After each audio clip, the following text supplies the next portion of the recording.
Ուրեմն մի հատ ամփոփ հիշեցնում ենք, մենք գրել էինք վերնագիր, որն էր այդ վերնագիրը,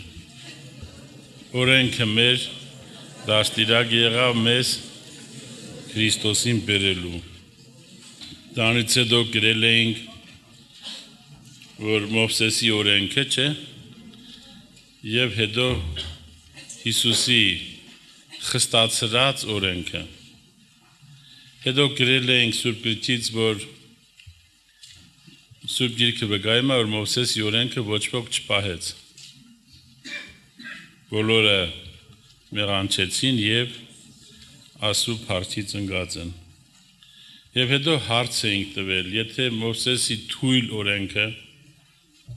ոչ ոք չպահեց, ապա ով է պահելու Հիսուսի խստացրած օրենքը, սա էր հարցը, և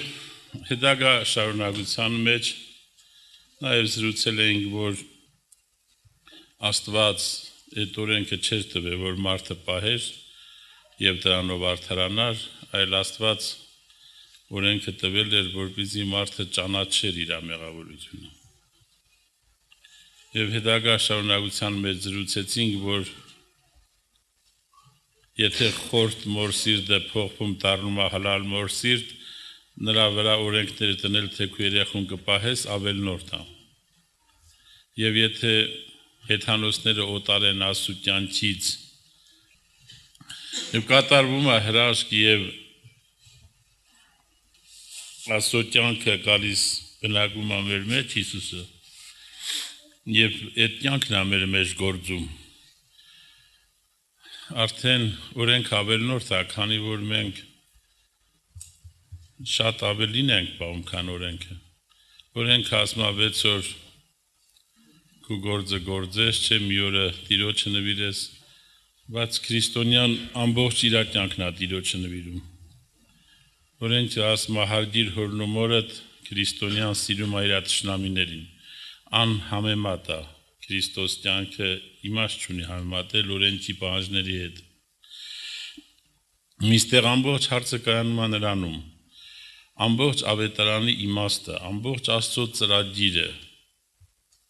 դեռ հավիտենական դարերից առաջ կազմած ծրագիրը Աստծո, կայանում է նրանում, որ Աստծու որդին, որպես Աստծու կյանքի կրող, մեր սրտի մեջ հայտնվի, և այդ կյանքը գնալով ավելանա։ Հիսուս այդպես էլ ասեց, ես ինչի մարեմ եկել, ասեց, ես եկել եմ, որ դուք կյանք ունենաք և էլ ավելի ունենաք։ Եվ Տիմոթեոսի թուղթը վկայում է, որ այդ ծրագիրը կար դեռ մինչև մարդու ստեղծվելը, հավիտենական դարերից առաջ։ Եղբայրներ քույրեր, ես կարդում եմ որպես շարունակություն այս ամենի Հովհաննես ավետարան 3-րդ գլուխ 11 համարից։ Հովհաննես ավետարան 3-րդ գլուխ 11 համարից։ Հովհաննես ավետարան 3-րդ գլուխ 11 համարից։ Ճշմարիտ կսեմ քեզի, թե ինչ որ գիտենք խոսենք և ինչ որ տեսանք կվկայենք, ու մեր վկայությունը չեք ընդունիր։ Եթե երկրավոր բաները ձեզի զրուցեցի ու չեք հավատար, ինչպես պիտի հավատաք, եթե երկնավոր բաները ձեզի զրուցեմ։ Խնդրում եմ ուշադրություն դարձրեք այս խոսքերին, մտապահեք, քանի որ սրան նորից անդրադառնալու ենք։ Եթե երկրավոր բաները ձեզի զրուցեցի ու չեք հավատար, ինչպես պիտի հավատաք, եթե երկնավոր բաները ձեզի զրուցեմ։ Եվ մեկը երկինք չելավ, բայց անիկա միայն, որ երկինչեն իջավ, որդին մարդով, որ երկինչեն է։ Եվ ինչպես Մովսես անապատին մեջ օձը բարձրացրեց, այնպես պետք է, որ որդին մարդով բարձրանա, որպեսզի ամեն ով որ անոր հավատա չկորսվի, ապա հավիտենական կյանք ունենա։ Հիմա կարդում եմ 16 համարը, որին նորից կանդրադառնանք։ Վասնզի Աստված այնպես իրեց աշխարհը, մինչև իր միածին որդին տվավ, որպեսզի ամեն ով որ անոր հավատա չկորսվի, հապա հավիտենական կյանք ունենա։ Վասնզի Աստված իր որդին չուղարկեց աշխարհ, որպեսզի աշխարհը դատե, հապա որպեսզի աշխարհը անով փրկվի։ Ան որ կհավատա անոր չդատապարտվիր, եւ ան որ չի հավատար, անիկա արդեն դատապարտված է, վասնզի Աստծո միածին որդին անվանը չհավատաց։ Եվ այս է դատապարտությունը, որ լույսը աշխարհ եկավ, ու մարդիկ խավարը լույսեն ավելի սիրեցին, քանզի իրենց գործերը չար էին, վասնզի ամեն ով որ չար կգործե, անիկա լույսը կատե, եւ լույսին քով չկար, որպեսզի իր գործերը չհանդիմանվին, բայց ան որ ճշմարտություն կգործե, լույսին քով կուկա, որպեսզի իր գործերը հայտնի լան, թե Աստծմով գործվեցան։ Սիրելի եղբայրներ, քույրեր, ասում է երկրավոր բաներ ձեզ ասում եմ, չեք հավատում, ոնց պետք է հավատաք, եթե երկնավոր ասեմ։ Պահը մենք պետք է նկատի ունենանք, որ ավետարանը երկնավոր բան է, երկնքից է իջած։ Պողոս առաքյալն ասում է, ես ավետարանը ոչ մի մարդուց չեմ սովորել։ Մարդը չի էլի ավետարանի հեղինակը, հաբա հանդիպել եմ Հիսուսին, չէ՞։ Հիսուս Քրիստոսի հայտնությունից երկնավոր բան ավետարանը։ Հիմա ասում է, որ երկրավոր բաներին դժվարանում եք հավատակ, բայց երկնավորին ոնց պետք է հավատակ։ Հիմա այս քարոզի մեջ, որ մենք ուզում ենք հավատանք, դա երկնավոր բան է, ոչ թե երկրավոր։ Որն է դա։ 16 համար ասում է հետևյալը. Վասնզի Աստված այնպես սիրեց աշխարհը, մինչև իր միածին որդին տվա, որպեսզի ամեն ով որ անոր հավատա չկորսվի, հապա հավիտենական կյանք ունենա։ Ինչ կապ ունի այս համարը կոնկրետ այսօրվա մեր վիճակի հետ։ Ասենք հիմա կոնկրետ ինձ մոտեցել է մի քույրիկ եւ ինձ ասում է. «Հրար եղբայր, ես անկեղծ ցանկանում եմ, որ Տիրոջ հետ հանդիպեմ»։ Հիմա թե ինչքան բաներից եմ պարտված, իմ սարսափելի հբարտությունը ասում է, եսի մեջ զգում եմ հազար ու մի ուրիշ դժվարություններ, բայց ասում է այդքանով հանդերձ ես Աստծո առաջ ասում եմ, որ ես անկեղծորեն ուզում եմ Տիրոջը հանդիպել եւ ազատվել այս վիճակից, բայց ինչքան ժամանակ ասա շարունակվում է։ Ժողովուրդ ջան, մեր խոսալու նպատակը կոնկրետ պրակտիկ կյանքն է, որ մարդը ունենա իսկապես այդ ազատությունը։ Ոչ թե այնպես 7-րդ երկնքից խոսում ենք որպես հեքիաթ, այլ ամենաիրական, ռեալ կյանքի մասին ենք մենք ուզում խոսալ, որ երիտասարդը ոչ թե շփոթության, պարտության, հիասթափության,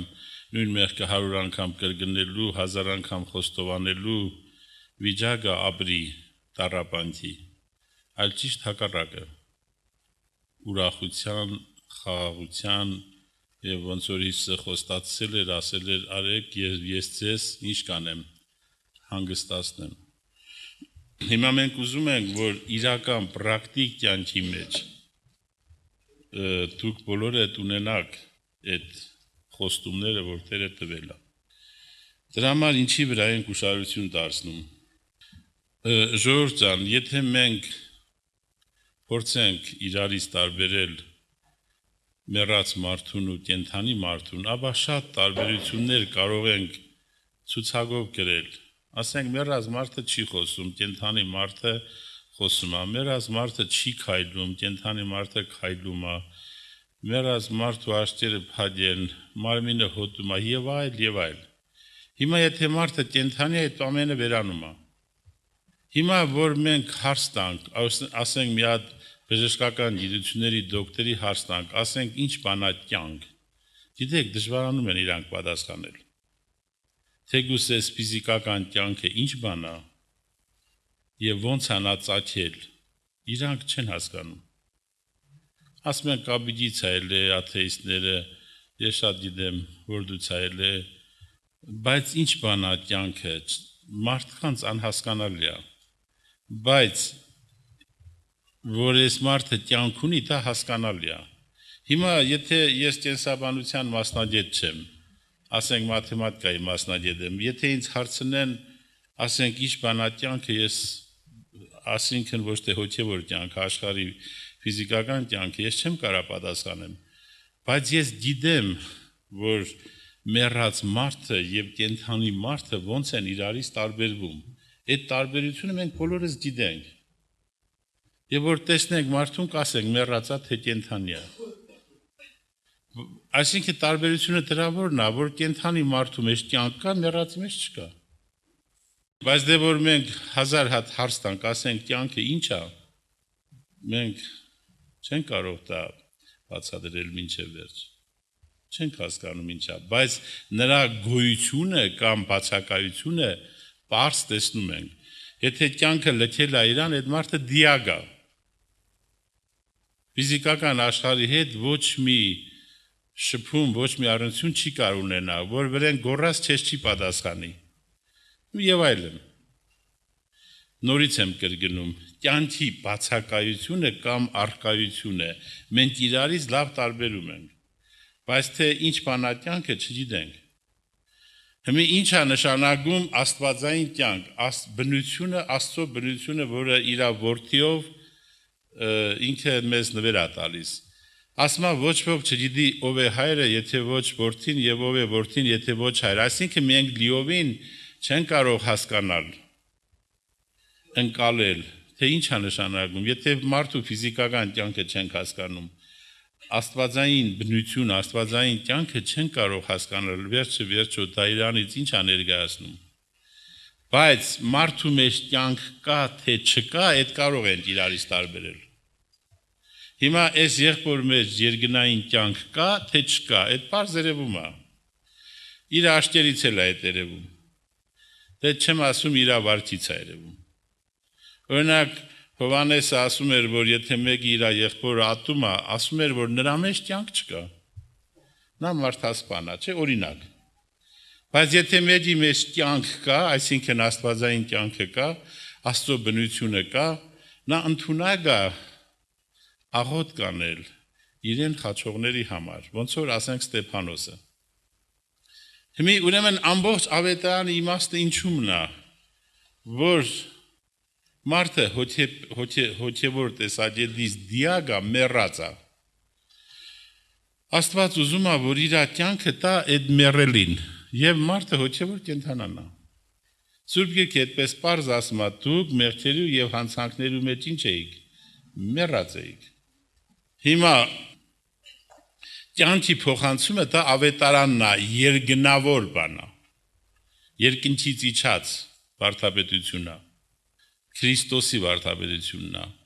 Ասենք ինչ որ ցուցակներ, որոշը պահես մարդկային ջանքերով, որոշը չկարենաս պահես, սա երկրավոր բան է։ Մարդու հնարած վարդապետությունը։ Ուրեմն աստվածային վարդապետությունը երկնավոր խոսում է կյանքի փոխանցման մասին Աստծուց մարդուն։ Աստված իր մեջ եղած կյանքը առաջի քայլ ինչ արեց։ Գրվածա տվեց որդուն։ Գիտեք, ուղիղ գրվածա այնպես ինչպես հայրը իր անձի մեջ կյանք ունի, այնպես էլ տվա, որ որդին իր անձի մեջ կյանք ունենա։ Ժողովուրդ ջան, մի պահ պատկերացրեք ծառին պատվաստ են անում։ Այս ծառը լավ պտուղ չի բերում, ինչ ուզում ես արա, մշակի, պարտանուտու, ինչ անես չանես, արդյունք չկա։ Մի ուրիշ ծառից կտրում են մի շյուղ։ Գիտեք, այդ շյուղը կարող է իր չափերով փոքր է, քան այդ ծառը, բայց կյանքը պարունակելու տեսակետից լրիվ հավասար են իրար։ Եթե մարդուց մի հատ բջիջ վերցնեն, այդ մի բջիջը նույնքան ամբողջ մարդու կյանքը պարունակում է։ Այդ շյուղը բերում են, այս ծառի տեղերը բացում են, դնում են մեջը, կապում են, եթե տեսել եք։ Այդ ծառի նախկին ճյուղերը կտրում են, ուրեմն դրսից բերած կյանքն է այս ծառի վրա աճում։ Սա երգնավոր վարդապետությունն է։ Երգրավորը նա է, որ այս ծառը մշակում են, ջրում են, պարդացնում են, ես շատ գիտեմ, ավելորդ ճյուղեր էտում են, հազար տեսակ ֆոկուս են անում, որ պտուղը լավանա, բայց արդյունք չի ստացվում։ Բայց մեկը գալիս ասում է, այդ անիմաստ գործը թարք տվեք, գնացեք են լավ ծառից այդ մի շուխ բերեք, պատված տարեք։ Իհարկե ժամանակը կարճ է, ես չեմ ուզում ավելի խորանալ, պատված բառը Սուրբ գրքում գրված է։ Հիմա ժողովուրդ ջան, Աստված ուզում է, որ ասենք այն շուղը բերեցինք, որտեղ պետք է տնենք։ Որ կեղևը չբացենք, որտեղ տնենք։ Ժողովուրդ դանագով այս ծառի կեղևը բացում են, այսպես մի հատ դիզեն քաշում ու կլեպը բացում են։ Այն շուղը դնում են մեջը, փակում է կեղևը ու կապում են։ Եթե այդ ծառի կեղևը չբացենք, այն շուղը դնելու տեղ չկա։ Հիմա երբ որ Հիսուսը գալիս է, մեր սրտի դուռը պետք է բացվի, որ ինքը ներս մտնի, հասկանում եք։ Սուրբ Գիրքն ասում է Հայտնության գրքում, ահա ես կանգնած եմ քո սրտի դռանը, հիշում եք, ու թակում եմ դուռը, ով որ բացանի, ես ինչ կանեմ։ Ներս կմտնեմ եւ ինչ կանեմ ներս մտնելուց հետո ընթրիք կանեմ, ես իր հետ ինքը ինձ հետ։ Հիմա ինչու այդ ընթրիքը չի լինում։ Եվ ինչու անձնավորությունը, որը սրտանց ցանկանում է Տիրոջը, շարունակում է մնալ պարտված, հուսահատված, լացի ու ողբի մեջ, ինչու։ Մենք համարձակվում ենք Աստծու անունով պատասխանել այդ ինչուին։ Ինչու։ Քույրիկը մոտեցել այն ասում է, եղբայր ջան, ես ճամբարի ամենահբարդ մարդը եմ, ես սարսափելի հբարդ եմ, ես ասում եմ հազար ու մի պիղծ ցանկություններ եւ այլն, բայց ես չեմ ուզում այս վիճակը, ես Հիսուսին եմ ուզում, ես ուզում եմ պրծնեմ այս վիճակից, անկեղծորեն ուզում եմ, բայց ինչի չեմ կարողանում հասնել։ Մենք ուզում ենք պատասխանել, ոնց հասնել։ Հիմա ժողովուրդ ջան, ինչի վրա ուշադրություն դարձրեցինք, որ Սուրբ Գիրքն ասում է Աստված այնպես սիրեց աշխարհը, մինչև ինչ արեց։ Իր միածին որդին տվեց։ Միածին որդին աստվածային կյանքն է։ Հիմա ինչ է նշանակում աստվածային կյանք։ Մենք չենք կարող դա լեզվով բացատրել։ Բայց մարդու մեջ այդ կյանքը կա կամ չկա, դա հստակ երևում է։ Նորից եմ կրկնում, ֆիզիկական կյանքն էլ ըստ կենսաբանները չեն կարող բացատրել ինչ, այս բանը չկա, բայց մարդը դիագ է, թե կենդանի է, այդ տարբերությունը հստակ երևում է։ Հիմա մենք փոխանակ դիագին փորձենք, ես իմ ինչեր անել, որ կենդանի մարդու տպավորություն թողի, ինչքան պետք է տառապենք, որ մարդկանց խաբենք, ինքներս մեզ խաբենք, որ այս մարդ իրականում մեռած է, համոզենք մարդկանց, թե կենդանի է։ Այդպես էլ մենք որ մեռած ենք, ուզում ենք համոզենք, թե հոգևոր ենք, պահում ենք Աստծո պատվիրանքները, երբ որ այդ կյանքը չկա մեր մեջ, ուզում ենք ապացուցենք, որ կա։ Հիմա ինչու՞մն է հարցը։ Հարցը հետևյալն է. մենք իրավունք չունենք Աստծուց ուզելու մի բան, որը ինքը չի խոստացել։ Մենք պետք է Աստծուց խնդրենք մի բան, որը ինքը խոստացել է։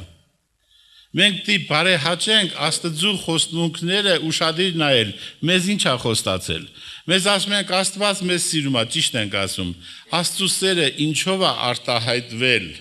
Հիմա խնդրեմ, ցույց տվեք ինձ մի տեղ, որտեղ գրված է. «Վասնզի Աստված այնպես սիրեց աշխարհը, մինչև որ մեզ մեղքի հաղթանակ տվեց»։ Գտնենք Սուրբ գրքից այդ տեղ, բան չկա գրած։ Բայց Սուրբ գրքում կարդում ենք. «Վասնզի Աստված այնպես սիրեց աշխարհը, մինչև իր միածին որդին տվեց»։ Հիմա դուք պատկերացրեք, որ ասենք մի 10 տարեկան երեխեն եկել է հորից հեծանիվ է ուզում։ Հերն ասում է, լավ, հեծանիվ ես քեզ խոստացել եմ առ։ հեզանիվը, առնում եմ, գնա քշի։ Լավ, էտելա շորա ուզում, ասում եմ լավ, էտել արա։ Բայց էտելա մի հատ պիստոլետ ա ուզում։ Ասում եմ, չէ, որ չէ, ես տեսել եմ այնտեղ իմ ընկերները կրատել են, ես եմ ուզում ինձ պետք է պիստոլետ տաս։ Եվ լացում, քացի անում, իրան պատերով է տալիս, պետք է տաս, որ պետք է տաս։ Հիմա եթե հերը այդ պիստոլետը տա իրան, հերը գիտի, որ հենց որ էդի տվեց, այդ երեխեն իրան փորձանքի ա բերելու։ Հիմա ես խնդրում եմ, 5 տարի ես խնդրել եմ, ժողովուրդ ջան, 68 թվի հունվարից մինչև 73 թվի օգոստոսը խնդրել եմ, Տեր, ինձ պիստոլետ տուր,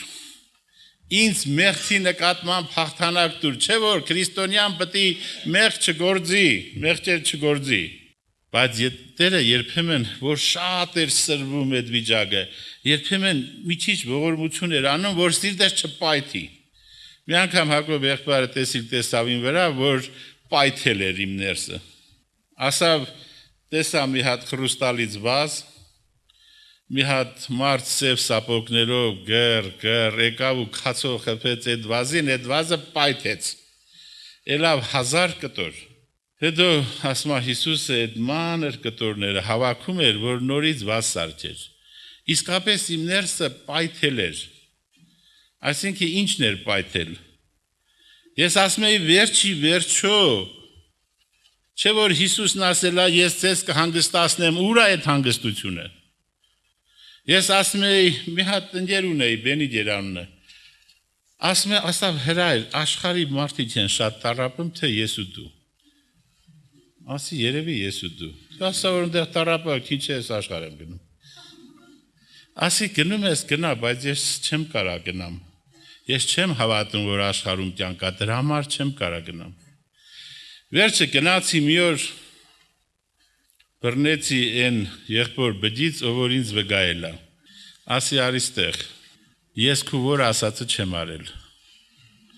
Ասել է շատ դիր կարդացել եմ, ահագին տեր անգիր է արել։ Ասել է շատ աղոտ կարա արել եմ։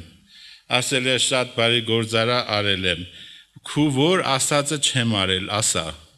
Ինչի ես պետքա պարտության, շփոթության, հուսահատության մեջ եմ, ինչի։ Դե սենց հարավ։ Ես քու հետ գործ չունեմ։ Այդտեղ ասի, որ ինձ հետ գործ չունեիր, ինչ էիր խոսում հավատի մասին։ Ես ինձ համար մաթեմատիկայի սովորում ապրում եմ, ինչի քաշել գցիր ես բանի մեջ։ Ես քու հետ գործ չունեմ։ Հիմի մի հատ տաքսի կկանչեմ, կնստենք տաքսի, երեց կա, հովիվ կա, գնա Հակոբ եղբոր հետ հանդիպի, ես թողամ փախնեմ։ Այդպես էլ արավ։ Նստացրեց տաքսի, բերեց Հակոբ եղբոր տուն ու ինքը փախավ։ Վախեցավ էլի։ Հիմա Հակոբ եղբայրն էլ այդ տեսիլքը տեսավ Յարգյասը։ Ժողովուրդ ջան, հետո ես հասկացա, որ այդ 5 տարի ես որ ուզեցել եմ մեղքի հաղթանակ, եթե Տերը ինձ տար մեղքի հաղթանակ, ես կմեռնեի, այսինքն կհամարեի, որ ես հասա, դե սկզբից մարդը իր ուժերով ուզում է հասնի, չի հասնում, հետո ասում է Տեր Աստված կողքից միջից օգնի, որ հասնեմ, էլի չի հասնում, հետո ասում է Տեր Աստված ես ոչինչ չեմ կարող անել, օգնի, դու տուր այդ հաղթանակը, էլի չի հասնում, բայց հենց Աստված տակ ասի ես արի։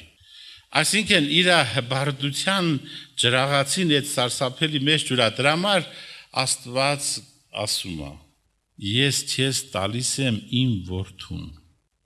մեղքի հանդեպ հաղթանակը հոգևոր դու կենթանացի ուղղակի հոգևոր դու մեռած ես էլի դիակ ես դու ուղղակի հարցնենա որ մեռել է կենթանանա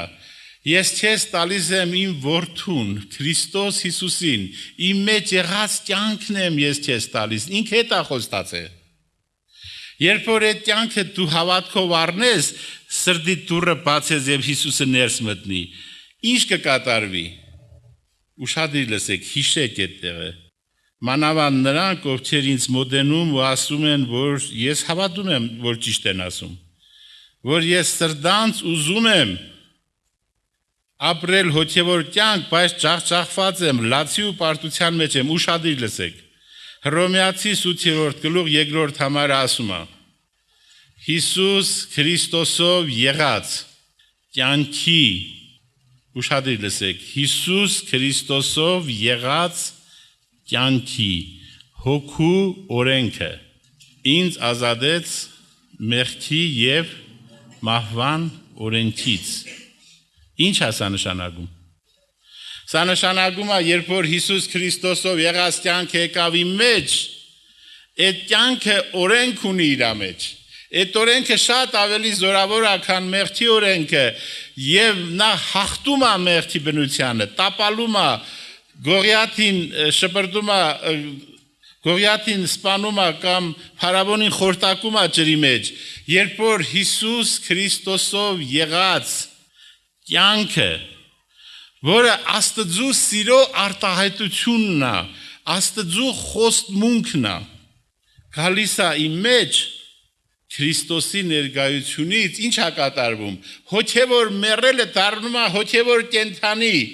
իսկ մարմինը մեռնում է մեղքի համար այդպես է գրված եթե Քրիստոս ձեր մեջ բնակած է մարմինը մեռած է մեղքի համար եւ հոգին կենդանի է հասկանում եք արդեն նա կենդանի հոգևոր կենդանի ազնվորություն է Ուրեմն հիմա ես 5 տարի խնդրում եմ ինձ մեղքի հաղթանակ տուր, ինձ մեղքի հաղթանակ տուր, ինձ մեղքի հաղթանակ տուր։ Կողքից դա հասկացում եմ, ինձ պիստոլետ տուր, ինձ պիստոլետ տուր։ Երեխու ձեռը որ պիստոլետ տաս, ոնց էլի մի օր իր վրա կկրակի։ Բայց Աստված չի խոստացել այդ։ Աստված որդուն է խոստացել, սա Աստծո խոսքն է։ Վրեժ եղբայրը ինչքան է քարոզում Աստծո խոսքը ինչքան հեղինակություն ունի մեզ համար, որ երրորդ տեղն է։ Օրինակ մեր խելքի փչացն ավելի լուրջ բան թե Աստծո խոսքը, համեմատենք իրար հետ։ Մեր զգացմունքները, մեր մտածումներն ավելի լուրջ բան, ավելի արժեքավոր թե Աստծո խոսքը։ Աստծո խոսքը ասում է մեզ Աստված այնպես սիրեց աշխարհը, այսինքն ինձ ու քեզ, մինչև որ տվեց իր միածին որդուն,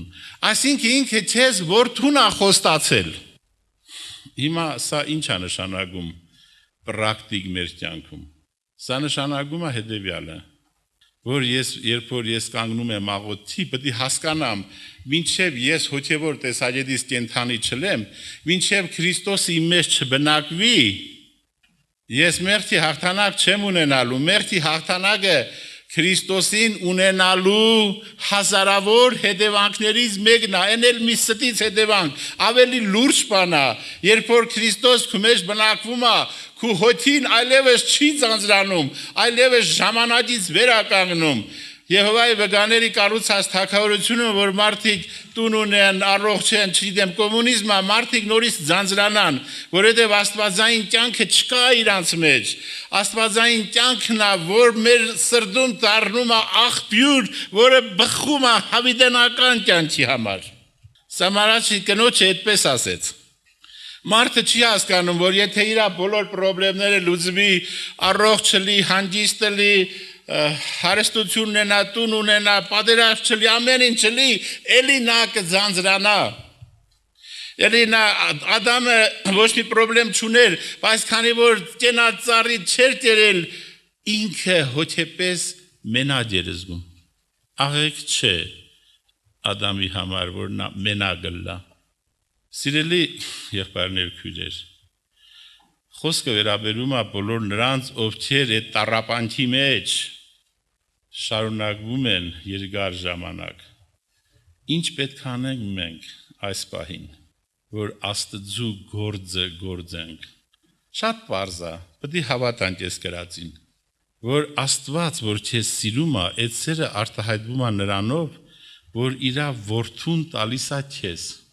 Քու գործը մենակ ենա, որ քու սրտի դուռը բացես, ասես Հիսուս, ես իմ սրտի դուռը բացում, ուզում եմ, որ դու բնակվես իմ մեջ։ Հասկանաս, որ Հիսուսի բնակվելուց հետո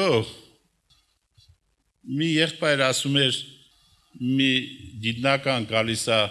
թռչունների հետ խոսում է։ Ասում է, այ աղավնիներ, դուք չգիտեք Նյուտոնի օրենքը, որ երկիրը մարմիններին ձգում է, որ ինչ առարգա թողանք ձգողության ուժից ցած անգնում։ Աղավնիներն ասում են, մենք տենց օրենք չենք էլ լսել։ Բայց ոնց է որ դուք ցած չեք գնում։ Նրանց մեջ թրջելու օրենք կա, որը ավելի հզոր է, քան երկրի ձգողության օրենքը։ Երբ որ Քրիստոս բնակվում է մեր մեջ, Աստվածային կյանքի օրենքը ավելի հզոր է, քան մեղքի եւ մահվան օրենքը։ Աղավն ու համար այդ երկրի ձգողությունը հայեղած, հաչեղած, ինքը երբ ուզի, որ կողմուզի թռնում է։ Դրա համար էլ ասում է, ով չէր, որ Տիրոջը վստահում են, նրանք արծիվների պես պետքա թռնեն, վեր պիտի ելնեն, պիտի թռնեն ու պիտի չհոգնեն։ Երիտասարդները կհոգնեն, կտրիշները կթուլանան, բայց նրանք ով չէր Տիրոջն են վստահում, արծիվների պես պիտի թռնեն։ Երբ որ Քրիստոս կյանքը հայտնվում է մեր մեջ, մեր հոգին թռնում է այս աշխարհից, միանում է երկնքի քաղաքացի եք դառնում։ Մեղքի եւ մահվան օրենքը եղած չեղած արդեն զրո է մեզ համար, որովհետեւ Քրիստոս բնակվում է քո մեջ։ Եվ սա պարգև Աստծու։ Մեղքի հանդեպ հաղթանակը Քրիստոսի բնակվելու հազարավոր հետևանքներից մեկն է միայն։ Բայց ամբողջ իմաստը նա է, որ եթե Քրիստոս բնակվում է քո մեջ, դու արդեն հավիտենական կյանք ունես։ Քո ներսից աղբյուր է բխում հավիտենական կյանքի համար։ Դու ժամանակը չես հասկանում ինչա, ձանձրույթը չես հասկանում ինչա, դու հավիտյան ապրում ես Աստծու կյանքով։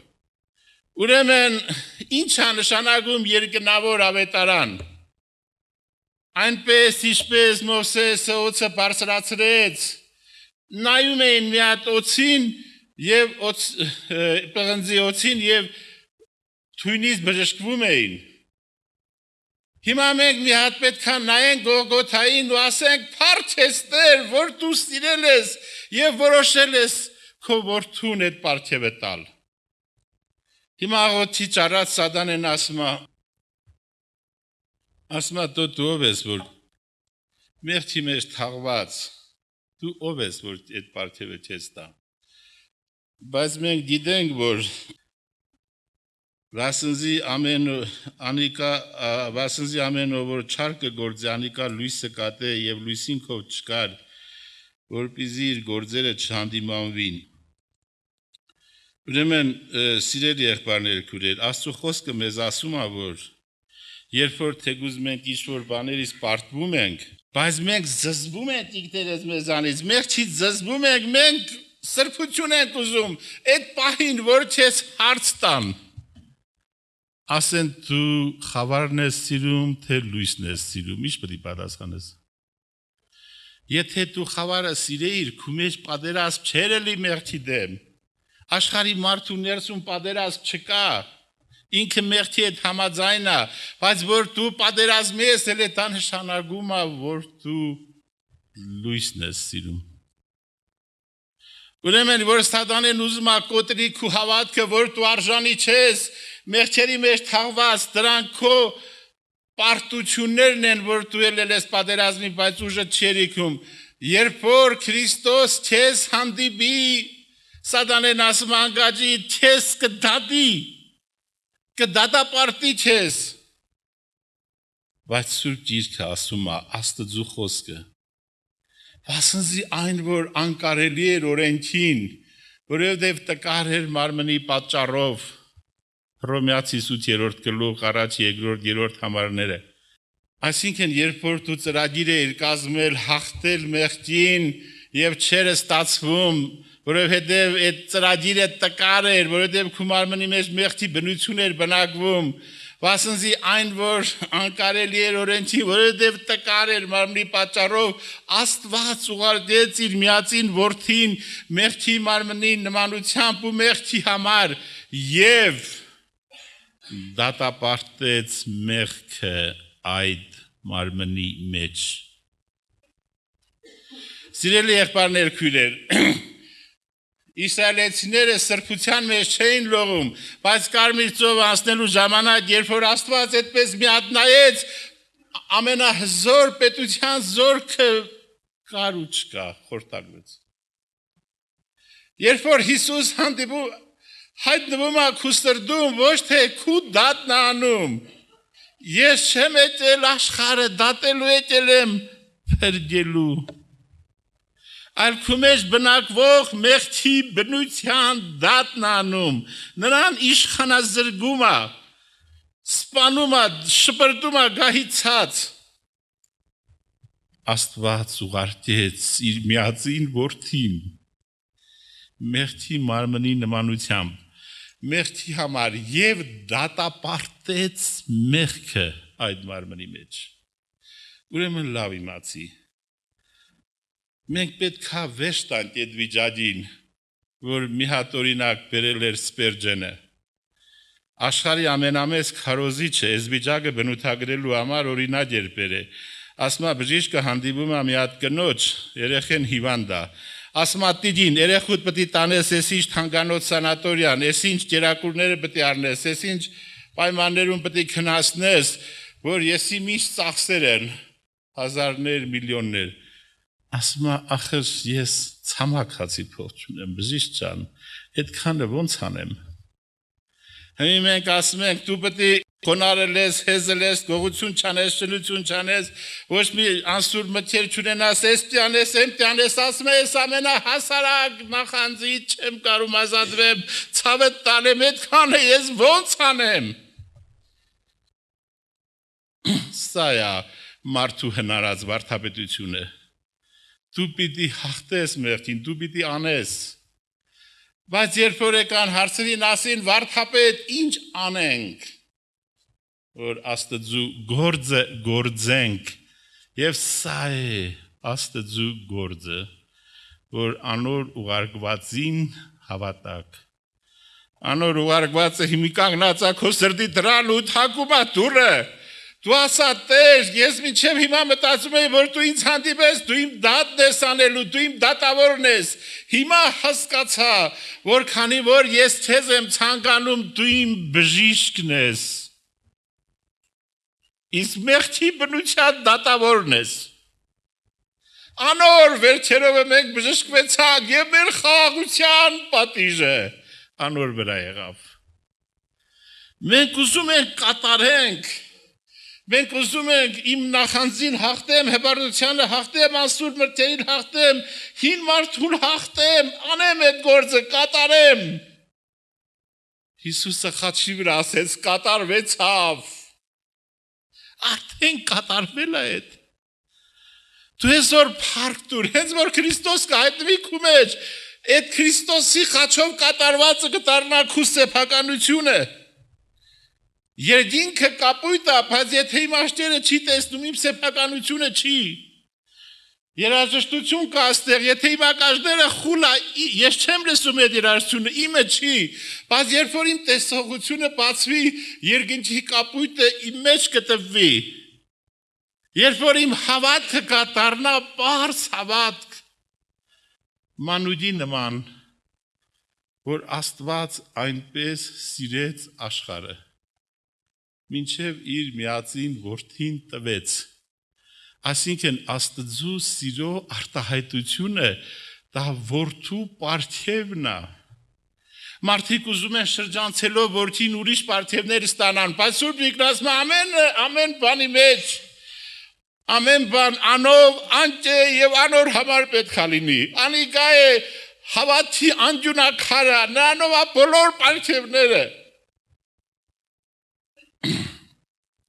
Շրջանցել նրան նշանակում է լինել գող ու ավազակ։ Մենք ուզում ենք մեղքի հաղթանակ ունենանք, որ մոտենանք Աստծուն։ Աստված Հիսուսն ասում է, ոչ ոք չի կարող խորեքով գալ, եթե ոչ ինձանով։ Ես եմ դուռը, որ լուսամուտից ուզում մտնի, նա ավազակ է։ Մինչև Քրիստոս կյանքը քու մեջ չհայտնվի եւ դու փորձեր ես անում, Աստծուն մոտենալու դա ավազակություն է։ Ուրեմն սիրելի եղբայրներ, քույրեր, այս պահին այն մարդկանց հավերաբերվում, ովքեր երկար ժամանակ տառապել են, ինչ պետք է անենք։ Արդյոք պետք է Մասիս Սարը շալադյանք բերենք Հայաստան, ինչ պետք է անենք, մեր սրտում դասենք Տեր։ Ես մինչև հիմա ուզում էի քեզանից մեղքի հաղթանակ չհասկանալով, որ քու սերը արտահայտվում է նրանով, որ դու տալիս ես քու որդուն, որպես կյանք հավիտենական։ Ես մինչև մտածում եմ, որ դու քու որդուն երբեք չես տա, մինչև որ ես մարդկային արդարության հետ հաղթանակը չունենամ, բայց հիմա հասկացա, որ քանի որ ես ծառավ եմ քեզ, քու որդին գալով իմ մեջ ինձ կենդանի է դարձնում հոգեպես եւ մարմինը մեռնում է մեր համար։ Սա մի հայացք է, ինչպես ասում է օծից կծածները նայում էին պղնձի օծին, մի հայացք եւ բժշկված էր։ Հիմա հոթի ժամանակ մի պարզ հավատք, որքանի որ ես ուզում եմ քեզ, ծառավ եմ քեզ, հնդրում եմ քեզ Հիսուս,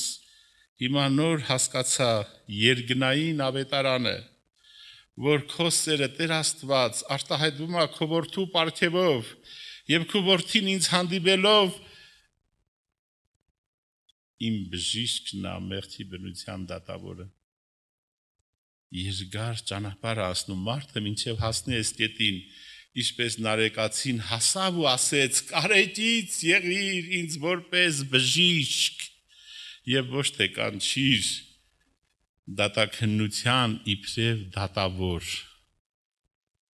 Հիմա լսի, եղբայրս ու քույրս։ Սատանեն ասում է, որ Աստված քու դատավորն է։